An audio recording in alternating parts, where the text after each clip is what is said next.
ଆଜି ଚାଲନ୍ତୁ ବନେଇବା ଖରା ଦିନର ଅରୁଚି ହଡ଼ସୁଆ ସବୁ ଛାଡ଼ିଯିବ କାଉଁରିଆ ଶାଗ କାଞ୍ଜି। ଏଇଟା ହେଉଛି କାଞ୍ଜି ଶାଗ। ଏଇଟା ବହୁତ କମ୍ ଲୋକ ଜାଣିଛନ୍ତି। ଗାଁ ଗହଳିରେ ପ୍ରାୟ ଜାଣିଛନ୍ତି, କିନ୍ତୁ ଟାଉନ୍ ଗାଁରେ କିଏ ଜାଣିନାହାନ୍ତି। ଜାଣିଥିଲେ ବି ଅଳ୍ପ ଲୋକ ଜାଣିଥିବେ। ପ୍ରଥମେ ନେବା, ମୁଁ ଖୁଦ ନେଉଛି ଗୋଟେ ଚା ପିଆ କପ୍ରେ ଅଧା। ଏ ଶାଗର ପତ୍ରଟା ହିଁ ନେବା, ତା ଡଣ୍ଠଲ ନେବାନି। ଧୋଇକିରି ଟିକ୍ ଟିକ୍ କରି କାଟିଦେବା। ଖୁଦଟା ମୁଁ ଘଣ୍ଟାଟେ ଆଗରୁ ବତୁରେଇ ଦେଇଥିଲି। ପ୍ରେସର କୁକରରେ ନେଇଯିବା, ତାକୁ ଖୁଦ ନେଇଯିବା, ତାପରେ ଶାଗ ନେଇଯିବା, ଗୋଟେ କଞ୍ଚା ଲଙ୍କା, ଏ ଦୁଇଟା କଞ୍ଚା ଲଙ୍କା, ଗୋଟେ ଟମାଟୋ ଆଉ ଗୋଟେ ଗ୍ଲାସ୍ ପାଣି ଦେବା, କମ୍ ପାଣି ଦେବା। ତାପରେ ଗ୍ୟାସ୍ରେ ବସେଇକି ତାକୁ ଦୁଇଟା ହୁଇସିଲ୍ ଦେଇଦେବା। ଦେଖନ୍ତୁ ଏବେ ଦୁଇଟା ହୁଇସିଲ୍ ଦେଇଦେଲା।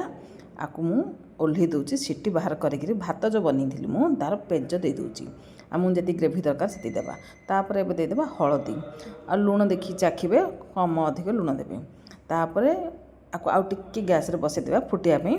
ଏବେ ଦେଇଦେବା ସୋରିଷ, ମେଥି, ପାନମହୁରି, କଞ୍ଚା ଲଙ୍କା, ରସୁଣ ଛେଚା ଆଉ ତେଲ। ଆକୁ ଫୁଟେଇ ଦେବା। ଫୁଟେଇ ସାରିଲା ପରେ ଆମେ କାଞ୍ଜିରେ ଦେଇଦେବା। ସାଙ୍ଗେ ସାଙ୍ଗେ ଘୋଡ଼ଣି ଲଗାଇଦେବା। ତାପରେ ଟିକେ ଗୋଟେ ସମୟ ମିନିଟ୍ ଫୁଟିବ।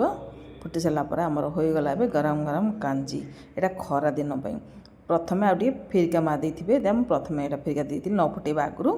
ହୋଇଗଲା। ଏଇଟା ଶୁଖିଲା ଭାତ ସହିତ ବଢ଼ିଆ ଲାଗେ ଖାଇବା ପାଇଁ। ଖରା ଦିନ ପାଇଁ ଏଇଟା ବଢ଼ିଆ ରେସିପି।